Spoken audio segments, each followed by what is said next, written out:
Well, here we are. We're going to locate 3 skylights into a ceiling. What I'm doing here is locating the skylight placement roughly with blue painter's tape. I adjust the location a couple of times to achieve perfect symmetry.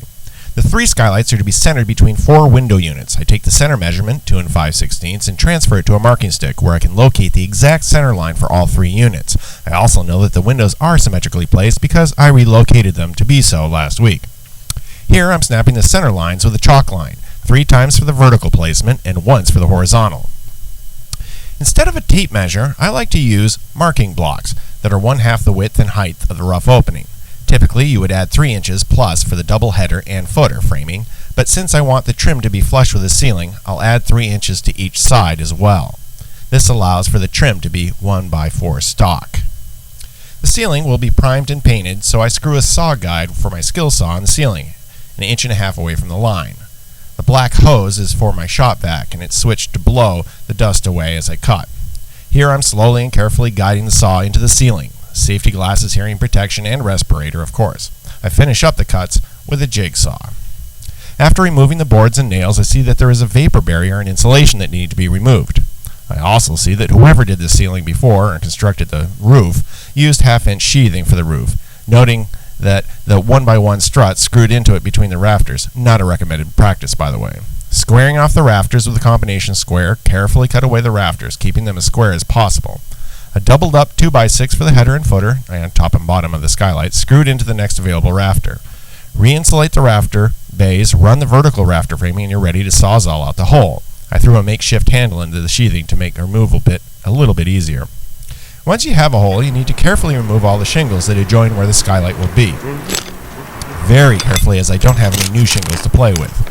Remove the shingles up to the next full shingle, and the top will need an extra course or so removed to allow room for the skylight head flashing. An old chisel or screwdriver will work for easing up the nails enough to slide the nail puller thing underneath them. I also use wedges to ensure I don't damage the skylights as I work.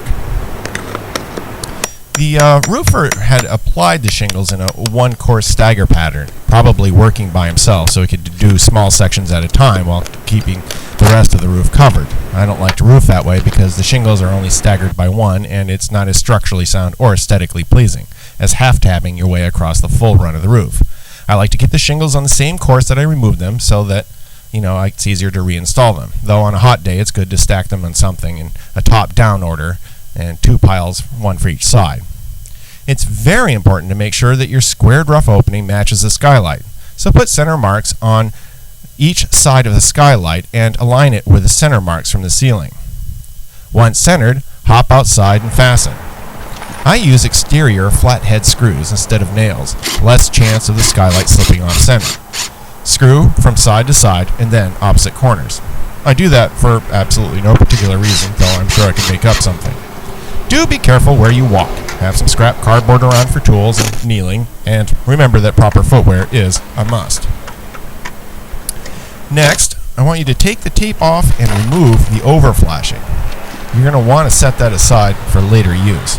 And do be careful as it's kind of flimsy and you don't want to bend it in the process of relocating it. So, the next part of this project is probably the most challenging, is working with ice and water shield. In the hot sun, it's quite entertaining, and what I've done here is I've sped the film up to show that unlike the fancy home improvement shows, it is a pain in the butt to apply.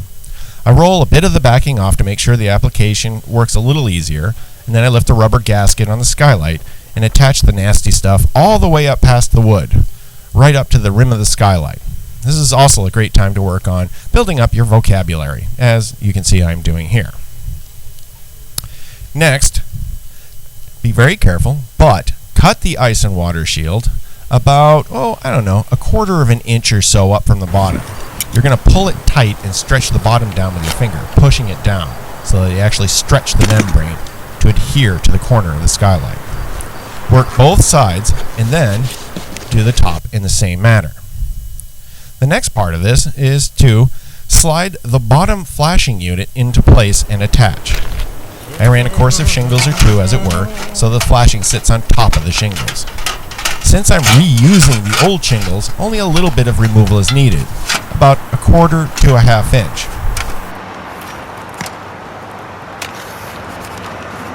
what I like to do is use a framing square and a scrap piece of plywood.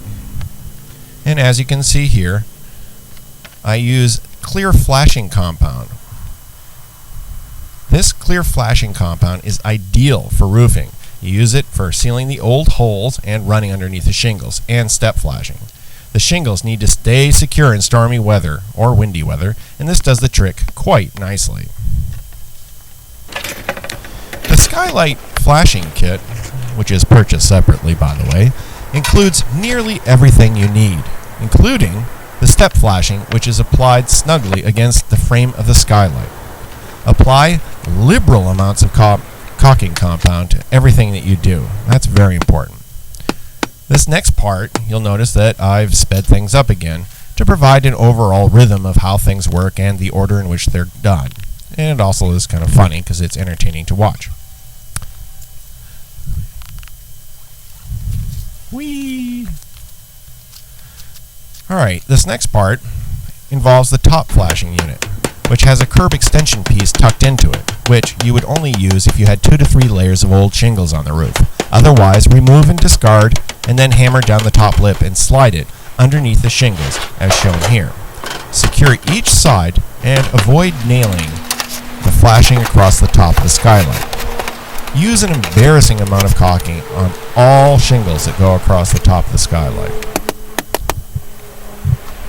The next part is reinstalling that flimsy piece of curb flashing. You slide it into the head flashing unit, and after it is in, you should be able to bend the little tabs on each side to lock it into place.